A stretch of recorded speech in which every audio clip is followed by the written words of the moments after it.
उस पर हम सुनेंगे प्रोफेसर रामेश्वर मंडल सर से। विषय गंभीर है, सुनिएगा गौर से। शिव शिष्यता की पृष्ठभूमि, उद्भव एवं प्रयोजन। शिव शिष्यता की पृष्ठभूमि क्या है? ये जो साहब दीदी के द्वारा शिव शिष्यता आरंभ हुई है 1974 से ही, 82 में मुखरित हुई। इसके बीच कितने दर्द भरे पल गुजारने पड़े हैं हमारे साहब दीदी को, तब जाके आज भारत को ये मकाम मिला है जिसका साक्षी है त्यागराज स्पोर्ट्स कॉम्प्लेक्स का यह अंतर्राष्ट्रीय शिव शिष्यों की संगोष्ठी। आइए इस विषय पर सुनते हैं प्रोफेसर रामेश्वर मंडल सर। अपने गुरु भगवान शिव के चरणों में प्रणाम। प्रणाम है इस कालखंड के प्रथम शिव शिष्य वरेण्य गुरु भ्राता साहब श्री हरिंद्रानंद जी, और इस कालखंड की प्रथम शिव शिष्या हम सबों की शक्ति स्वरूपा दीदी नीलम आनंद के चरणों में मेरा प्रणाम है। यहाँ उपस्थित आप सभी भाई बहनों के चरणों में मेरा सादर नमन।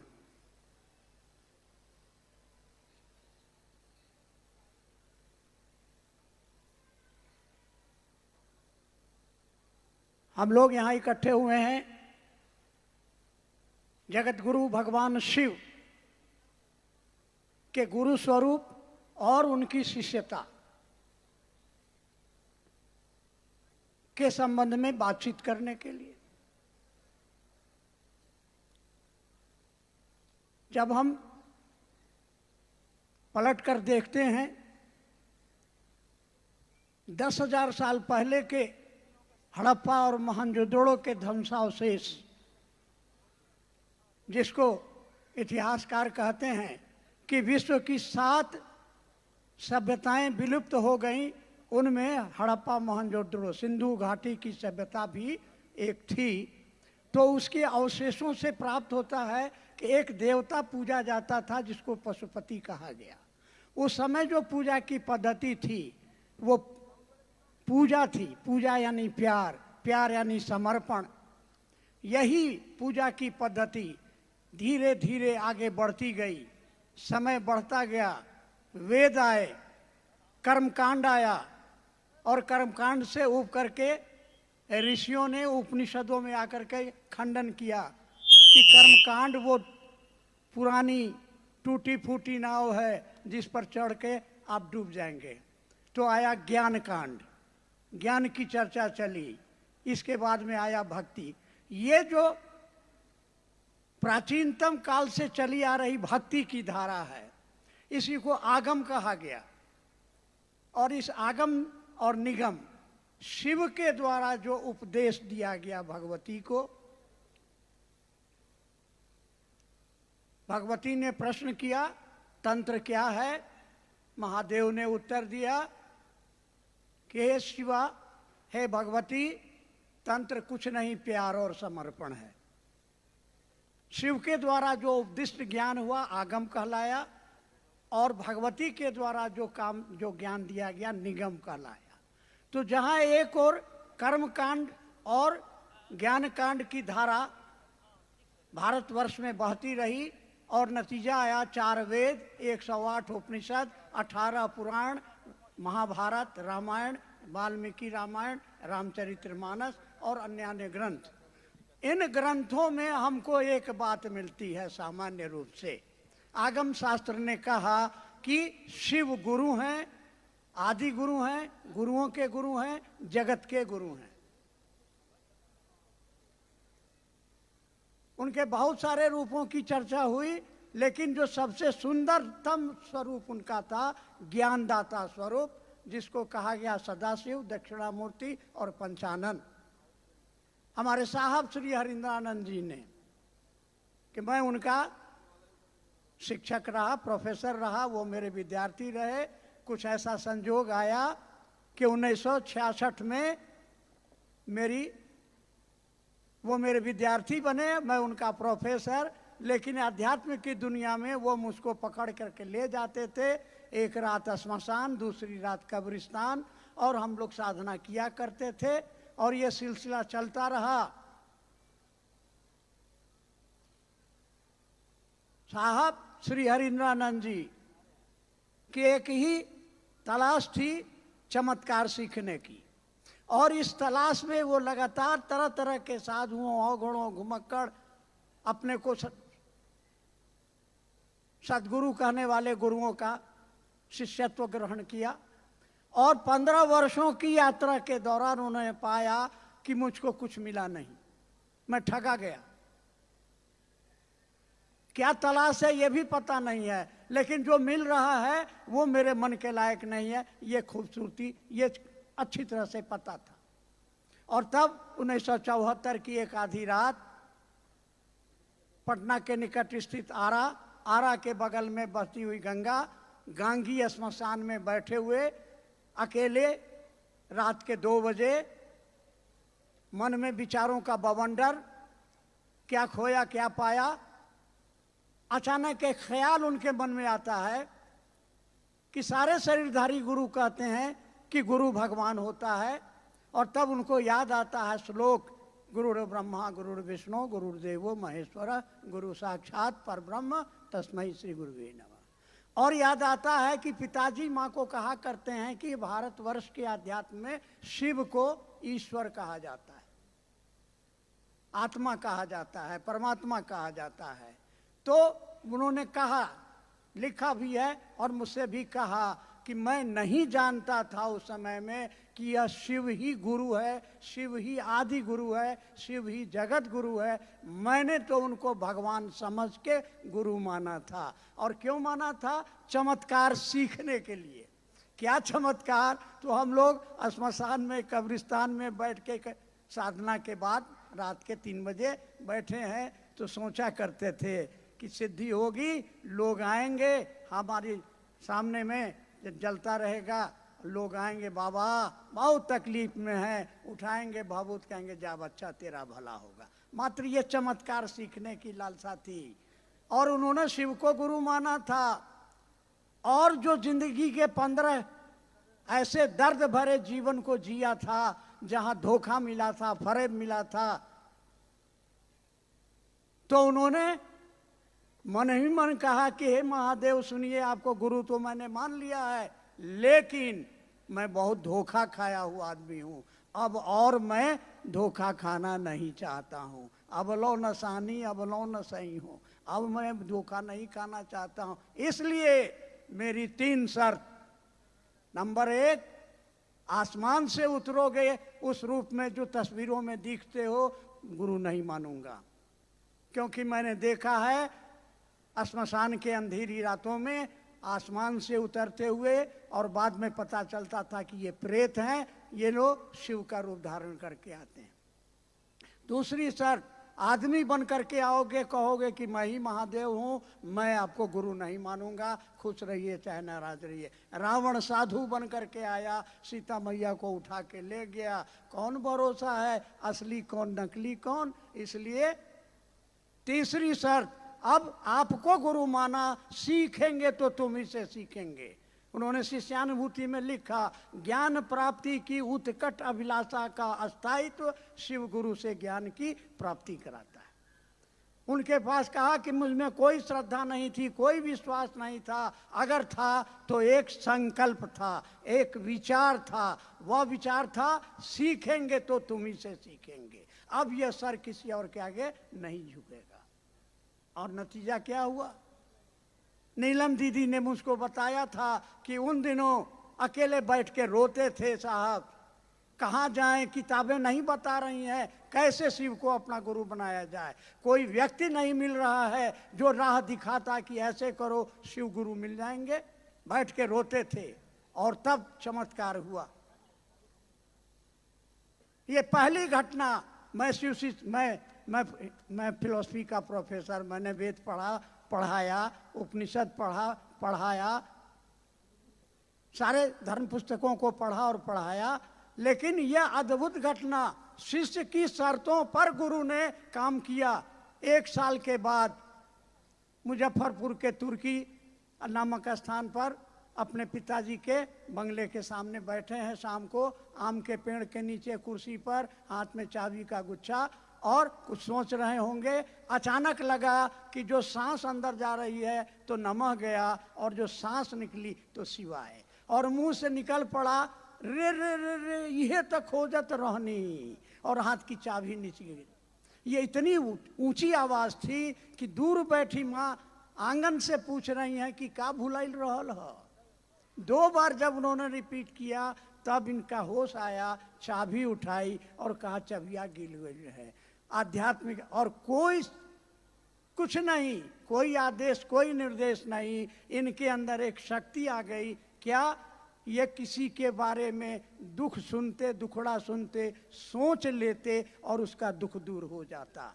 ऐसी कुछ घटनाएं हुई तो मन में एक भय जगा कि कहीं कहीं किसी जिन्न ने, किसी प्रेत ने तो मुझको नहीं पकड़ लिया है। इसलिए केवल अपनी धर्मपत्नी दीदी नीलम आनंद को बताया कि शिव को मैंने गुरु माना। 8 वर्षों तक किसी को नहीं बताया।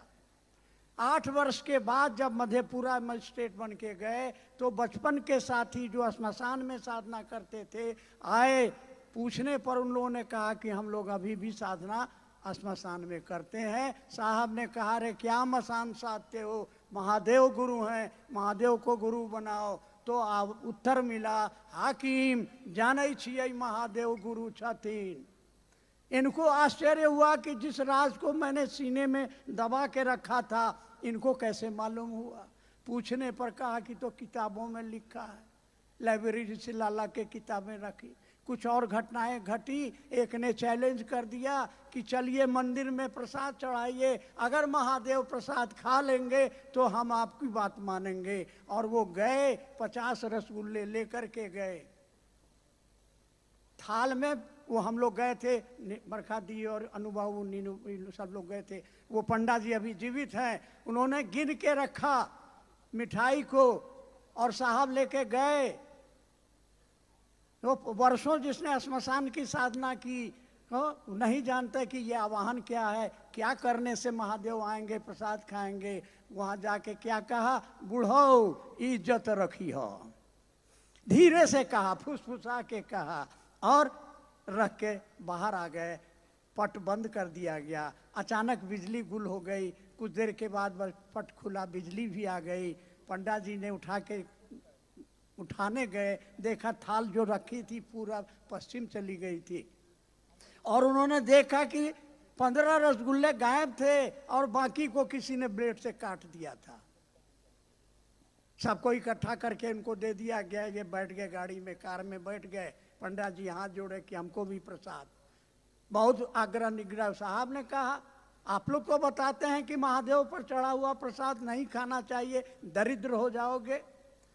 पंडा जी ने कहा कि जी हम लोगों को माफ करिए, प्रसाद तो चाहिए ही चाहिए। नीलम दीदी ने कहने पर साहब ने प्रसाद दे दिया और तब से आज 40 साल हो गए प्रसाद खा रहे हैं। आज तक कोई दरिद्र नहीं हुआ। और तीसरी घटना हुई आपके बेगूसराय में। साहब, एक मजिस्ट्रेट साहब के घर पर ठहरे, रात के समय गपशप हुआ। सुबह रहतोगी साहब, मजिस्ट्रेट साहब भगवती के उपासक 4 बजे भोर में उठ के अपना घंटी उंटी बजाने लगे। साहब की भी नींद टूट गई। वो बरामदे में बैठ गए। सन्नाटा चारों ओर, कुछ लोग सड़क पर घूम रहे थे, सूरज निकलने को था। बस एक आदमी पूजा में व्यस्त और एक आदमी कुर्सी पर बैठा हुआ देख रहा है। मन में एक आवाज गूंजी जिसको आकाशवाणी कहते हैं, तुम जो करते हो कहते नहीं हो। और ये आवाज देते हैं कि मैं जो करता हूं वही कहता हूं। आवाज आती है असत्य बोलते हो। असत्य और झूठ 2 अलग अलग शब्द हैं जो बाद में साहब ने कहा कि मुझको मेरे महादेव ने मुझको समझाया। 2 और 2 5 होता है। एक बच्चे ने कहा असत्य बोल रहा है। आपकी जेब में 100 रुपया है, कोई मांग रहा है कि मेरा बेटा बीमार है, हमको 50 रुपया दीजिए। आप कह रहे हैं मेरे पास पैसे नहीं है, आप झूठ बोल रहे हैं। साहब ने उत्तर दिया कि मैं झूठ नहीं बोलता, मेरी झूठ बोलने की आदत नहीं। आवाज ने कहा क्या करते हो? उन्होंने उत्तर दिया कि मैं लोगों को शिव का शिष्य बनाता हूं।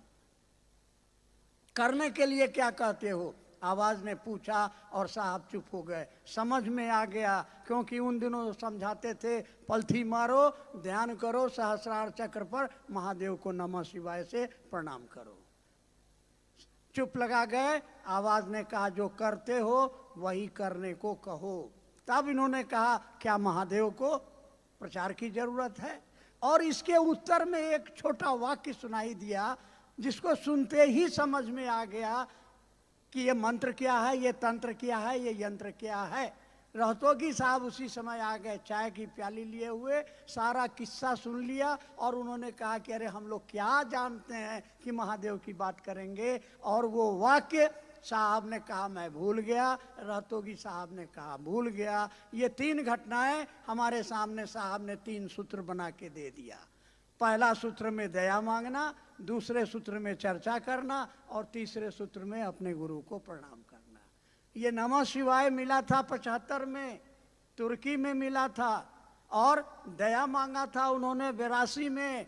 कहाँ? मधेपुरा के उस मंदिर में, सिंहेश्वर स्थान। और उनको निर्देश मिला था जो करते हो दूसरों को करने को कहो। इसको उन्होंने सिस्टमाइज किया, कहा कि देखो भैया पहले शिष्य बनो और शिष्य बनने के लिए गुरु से दया मांगो। यह मूक संवाद प्रतिदिन संप्रेषित करो कि हे शिव आप मेरे गुरु हैं, मैं आपका शिष्य हूं, मुझ पर दया कीजिए। दया कीजिए कि मेरा मन समझे कि आप मेरे हैं। बस इतनी सी समझ, यही वो चाबी है जिससे ये आध्यात्म का ताला खुजेगा। क्या? कौन है वो शिव? कौन है वो शिव? मैं अक्सर क्षेत्रों में पूछता हूँ कि कौन है शिव, और आवाज नहीं निकलती है। बगल वाले से पूछेंगे कि बगल में बैठा ये कौन है? मेरा बेटा है, मेरा पति है। आप अपनी चप्पल पहचान लेते हैं कि मेरी चप्पल है। महादेव कौन है? देख लीजिए। ये हमारी समझ में आए, और ये समझ आएगा गुरु की दया से। इसलिए बिना गुरु की दया के, साहब ने कहा ये शिव की शिष्यता गुरु की दया से प्राप्ति का मार्ग है। तो पहले शिष्य बनिए, क्योंकि गुरु की दया मात्र शिष्य पर ही उतरती है। जैसे आप अपना शिष्य भाव देंगे, आपके अंदर बैठा हुआ गुरु भाव सक्रिय हो जाएगा। जिस डिग्री पर आप शिष्य भाव देंगे, उस डिग्री का गुरु भाव आपके अंदर जग जाएगा। इसीलिए वो जगत का गुरु है।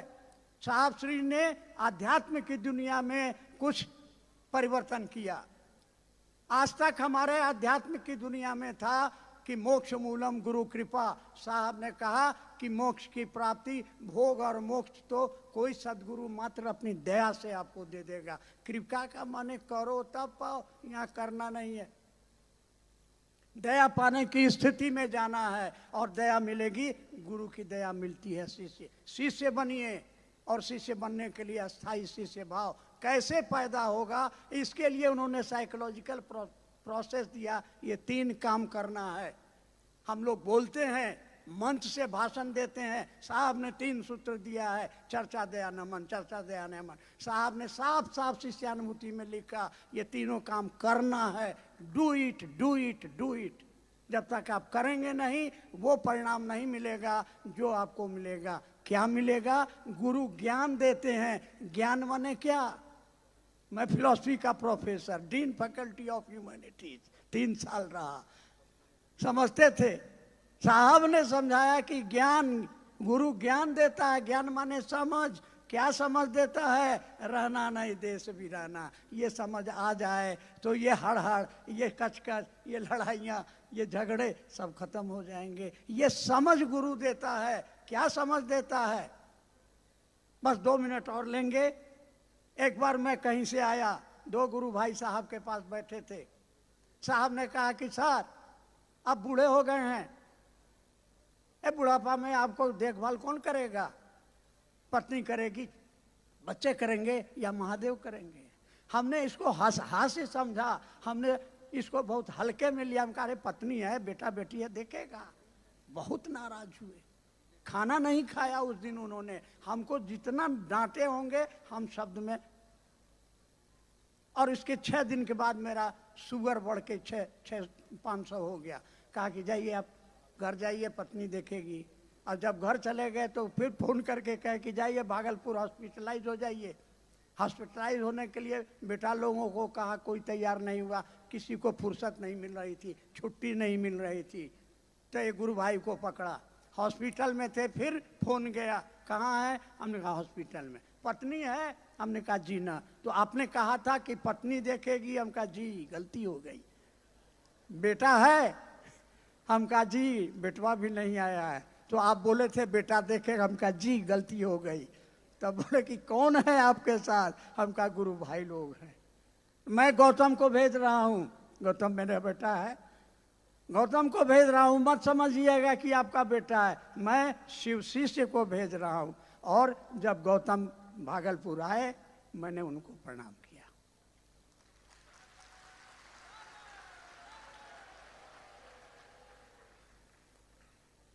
तो ऐसे हमारे साहब थे। उन्होंने, आप और हम दो बात याद रखिएगा जो साहब हमेशा कहते थे। पहला, मैं और मेरा महादेव जिंदाबाद, फिक्र नॉट मिजाज, और चोरी करे मिजाज। आप न सर झुका के जियो, न मुंह छिपा के जियो, गमों का दौर भी आए तो मुस्कुरा के जियो। और दूसरी बात, अंतिम बात, साहब ने हर बार हमको कहा, अकेले में रहे या बाद में रहे। एक बात और याद आ गया, हमने एक बार उनसे पूछा था कि आपका महादेव कैसा है, तो उन्होंने क्या कहा था? बड़ी महत्वपूर्ण बात है, इसको याद रखिएगा। साहब ने कहा था मेरा महादेव सड़ा हुआ मांस का लोथड़ा है, तो क्या करें, फेंक दें? अरे जैसा है मेरा है, इस बात को मत भूलना। और इसी बात को वो कहते थे, क्या कहते थे? भूल गया सब कुछ, याद नहीं अब कुछ, मगर एक बात नहीं भूली, क्या? Julie, I love you. आप सभी के चरणों में प्रणाम।